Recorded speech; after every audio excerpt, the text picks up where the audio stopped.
श्री शिवाय नमस्तु भीम हर हर महादेव। स्वागत है आपका हमारे चैनल एस्ट्रो ओम पर। दोस्तों, आप सभी लोग जानते हैं कि 6 मई 2024 को है वैशाख महीने की शिवरात्रि। और दोस्तों, वैशाख महीने की जो शिवरात्रि होती है इसका बहुत ही बड़ा और विशेष महत्व होता है। इसीलिए दोस्तों, आप लोगों को इस वैशाख महीने की शिवरात्रि को अपने हाथ से बिल्कुल भी नहीं जाने देना चाहिए, क्योंकि इस बार की जो वैशाख महीने की मासिक शिवरात्रि पड़ रही है इस सोमवार के दिन ही पड़ रही है। अब आप लोग खुद समझ सकते हैं कि सोमवार के दिन वैसे भी भगवान शिव जी को बहुत ही ज्यादा प्रिय होता है, और जो मासिक शिवरात्रि होता है ये दिन भी भगवान शिव जी को बहुत ही ज्यादा प्रिय होता है। और ये दोनों ही दिन एक ही दिन पड़ रहे हैं, मतलब इस बार की जो मासिक शिवरात्रि है वो भी विशेष रूप से वैशाख महीने की मासिक शिवरात्रि है, सोमवार के दिन ही पड़ रही है, जो कि 6 मई 2024 के दिन पड़ रही है। इस मौके को आप लोगों को अपने हाथ से नहीं जाने देना चाहिए, और इस दिन आप लोगों को ये 3 उपाय जरूर करना चाहिए जो कि पंडित जी ने अपनी शिव महापुराण कथा में पहले बताए हुए हैं, जो कि सिर्फ और सिर्फ वैशाख महीने में पड़ने वाली इस शिवरात्रि के दिन के ही हैं। 3 में से अगर आप लोग एक उपाय भी करोगे तो भी आपको इस उपाय का फल जरूर मिलेगा, और आपके जीवन से दुख और परेशानियां भी दूर होंगी, और आपकी जो भी मनोकामना होगी वह भी पूर्ण जरूर होगी। पर दोस्तों, उससे पहले आपको इन तीनों उपायों को अच्छे से सुनना होगा, समझना होगा। उसके बाद ही जब आप लोग इन उपायों को करोगे इस वैशाख महीने की शिवरात्रि के दिन, तो ही आप लोगों को इन उपायों को करने का पूरा फल मिल जाएगा। यह उपाय हम आपको वैशाख महीने के पड़ने वाली शिवरात्रि के कुछ दिन पहले ही बता रहे हैं, ताकि आप लोग इन उपाय को अच्छे से सुन लो, समझ लो और इन उपायों को करो, और आप इन उपाय को फल भी जरूर ले लो।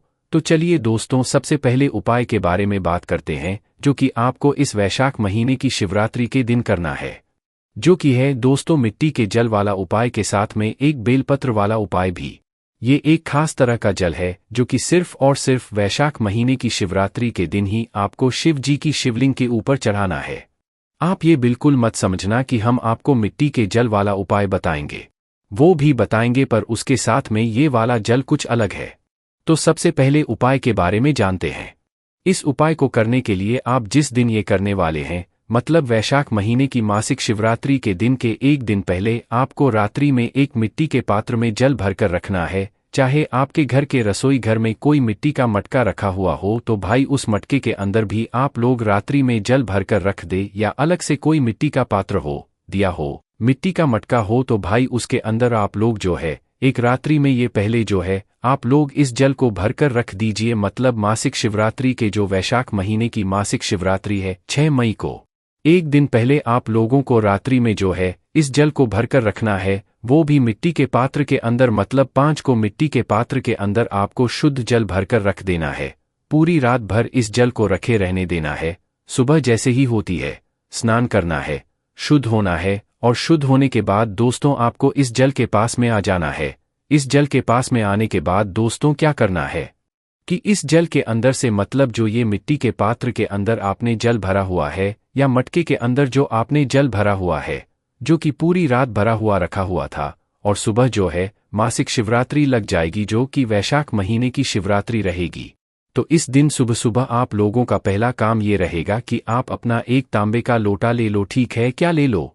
तांबे का लोटा ले लो। तांबे का लोटा लेने के बाद दोस्तों आप लोगों को क्या करना है कि ये जो जल है मिट्टी का, ठीक है, इस मिट्टी के जल को आप अपने उस लोटे के अंदर डाल लो। चाहे आपके घर में मटका हो, आप उस मटके में से जितना आपके लोटे में जल बन रहा है उतना जल जो है ले लीजिए। ठीक है, ये आपने अलग से ही मिट्टी के पात्र में जल भरकर रखा हुआ है, तो भाई आप उस मिट्टी के पात्र के जल को जो है अपने लोटे में डाल लीजिए। देखिए, मिट्टी के पात्र में मात्र आपको जल रखना है। ऐसा नहीं करना है कि भाई जिस पात्र के इस मिट्टी के मटके के अंदर आपने जो है मतलब जल भरकर रखा हुआ है, आप उसी के साथ में जो है शिवजी पर जल चढ़ा दे। नहीं, आपको मात्र उस जल को मिट्टी के पात्र के अंदर भरकर रखना है। बाद में सुबह सुबह आप लोगों को उस जल को उस मिट्टी के पात्र से बाहर निकालकर अपना जो भी लोटा है, तांबे का हो या जिस लोटे से आप शिवलिंग पर जल चढ़ाते हैं, उस लोटे के अंदर आपको वह जल डाल लेना है। मिट्टी के पात्र से जल नहीं चढ़ाना है, आपको अपने ही लोटे से जल चढ़ाना है। उस लोटे के अंदर अपना ये जल डालकर आप लोगों को क्या करना है, अपने साथ में एक बेलपत्र रखना है। क्या रखना है? अपने साथ में बेलपत्र रखना है। देखो, अगर आपको बेलपत्र मिल रही है तो ठीक है, और अगर नहीं भी मिलती है तो भी आप शिवजी के मंदिर उपाय को करने के लिए पहुंच जाओ, क्योंकि हम ये वाली बेलपत्र को शिवलिंग के ऊपर से लेंगे। तो जिन लोगों के पास घर पे बेलपत्र रहेगी वह अपनी बेलपत्र को इस एक लोटी जल के अंदर डाल दें, जो कि मिट्टी का जल आप अपने अपने लोटे में डाला हुआ है ना, इसी जल के अंदर आप अपनी वह बेलपत्र को डाल दो।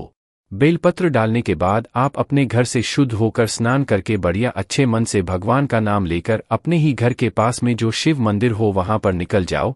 शिव में जैसे ही पहुंच जाते हो तो शिव मंदिर में पहुंचने के बाद जाते ही आप लोगों को जल बिल्कुल भी नहीं चढ़ाना है। उससे पहले आप लोग उन लोगों के बारे में सुन लो जिन लोगों को बेलपत्र नहीं मिली हुई है। तो देखो, जो लोग पहले से बेलपत्र लेकर आए हुए हैं उनको तो कोई दिक्कत नहीं है, पर जिन लोगों को बेलपत्र नहीं मिली है, जो अपने लोटे के अंदर बेलपत्र डालकर नहीं लाए हुए हैं, उनको क्या करना है। तो देखो, आप लोग जो भगवान शिवजी के मंदिर में पहुंचोगे उस शिवलिंग के ऊपर कुछ बेलपत्र तो जरूर चढ़ी होंगी, तो कोई भी एक अच्छी सी बेलपत्र देख लेना। कुछ अच्छी सी बेलपत्र को उठा ले, उस बेलपत्र को धो लेना। कोई भी बेलपत्र जब हम शिवलिंग पर से उठाते हैं तो उसको धोकर ही इस्तेमाल करते हैं। इस बात का आप लोगों को विशेष रूप से ध्यान रखना है। तो जो भी बेलपत्र आप शिवलिंग के ऊपर से उठा रहे हो उस बेलपत्र को आप पहले धो लीजिएगा। उस बेलपत्र को धोने के बाद इस बेलपत्र को मात्र आपको अपने उस जल से स्पर्श कराना है। क्या कराना है? छुआना है, उसके अंदर नहीं डालना है। अंदर जब डालना है, जब आपको घर पे ही जो है आपकी बेलपत्र मिल गई हो, तब आप उस लोटे के अंदर बेलपत्र डालकर ला सकते हैं। उस बेलपत्र को भी मंदिर में आकर बाहर निकालना है। बाकी अगर आप लोग मंदिर में ही आकर बेलपत्र का इस्तेमाल कर रहे हैं तो भाई उस बेलपत्र को धोकर इस्तेमाल करें और उस बेलपत्र को मात्र अपने उस लोटे के अंदर के जल के अंदर डालकर और बाहर निकाल लें। उसके अंदर डालकर नहीं रखना है, मात्र उस जल से छुआकर इस बेलपत्र को और इस बेलपत्र को बाहर निकालकर वहीं शिवलिंग पर ही आपको आसपास कहीं पर चढ़ा देना है। तो कहने का मतलब यह है कि उस जल के अंदर आपको बेलपत्र नहीं डालना है, मात्र उस जल से इस बेलपत्र को स्पर्श कराना है। चाहे आप घर से लेकर आए हुए हो बेलपत्र, चाहे आप मंदिर की बेलपत्र, मात्र आपको उस बेलपत्र को इस जल से स्पर्श कराना है। इस बेलपत्र को उस जल से छुआ देना है, मतलब थोड़ा सा उस बेलपत्र को अपने जल के अंदर डुबो लेना है। उसके बाद में दोस्तों, अब जो आपका अगला काम रहेगा ये रहेगा कि जो लोग घर से बेलपत्र लेकर आए हैं अब वह अपनी बेलपत्र इस लोटे के अंदर से निकाल लें और वहीं पर शिवलिंग के पास में कहीं समर्पित कर दें। जिस जल को ध्यान रखना कि आपको बेलपत्र के साथ में समर्पित नहीं करना है, बेलपत्र निकालकर ही समर्पित करना है। तो जैसे ही आप बेलपत्र छुआ देते हैं और अपनी बेलपत्र जो घर से लेकर आए हैं वह निकाल के साइड में रख देते, उसके बाद में आपको इस जल को शिवजी के शिवलिंग के ऊपर कुंदकेश्वर महादेव जी का नाम लेते हुए चढ़ाना है। क्या नाम लेकर चढ़ाओगे? कुंदकेश्वर महादेव जी का नाम लेते हुए आपको इस जल को शिवजी के शिवलिंग के ऊपर एक धारा से धीरे धीरे करके जो है यहाँ पर चढ़ाना है। इस बात का आप लोग ध्यान रखना है। जैसे ही आप लोगों को ये जल चढ़ता है, आपको कुंदकेश्वर महादेव जी का नाम विशेष रूप से लेना ही लेना है। और जैसे ही आप लोगों का जल चढ़ जाता है, उसके बाद भगवान से अपनी वह मनोकामना बोलना है जिस मनोकामना के लिए आप लोग अपना यह वाला उपाय कर रहे हो, या वह दुख और परेशानी बोलना जिसके लिए आप लोग अपना वाला उपाय कर रहे हो। यह है काम बोलना जिसके लिए आप लोग अपना यह वाला उपाय कर रहे हो। तो अपनी सारी प्रकार की दुख और परेशानियों के लिए आप लोग अपना यह वाला उपाय कर सकते हो। अपने घर की सुख और शांति के लिए, परिवार में धन संपदा को बढ़ाने के लिए आप लोग यह वाला उपाय कर सकते हो।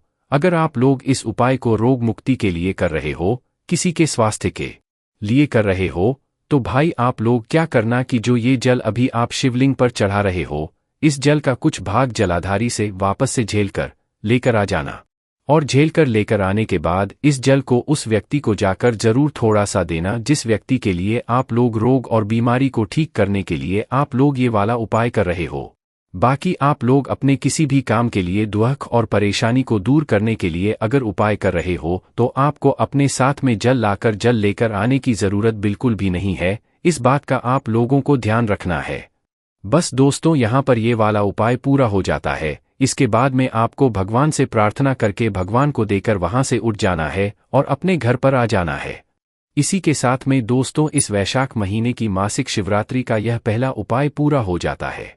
अब दोस्तों हम बात करते हैं इस वैशाख महीने की शिवरात्रि के दूसरे उपाय के बारे में अब दोस्तों ये जो दूसरा उपाय है ये होगा शाम के प्रदोषकाल में लगभग शाम के 6 बजे से लेकर 7 बजे के बीच में या 7 बजे से लेकर 8 बजे के बीच में कभी भी आप लोग इस वाले उपाय को कर सकते हो।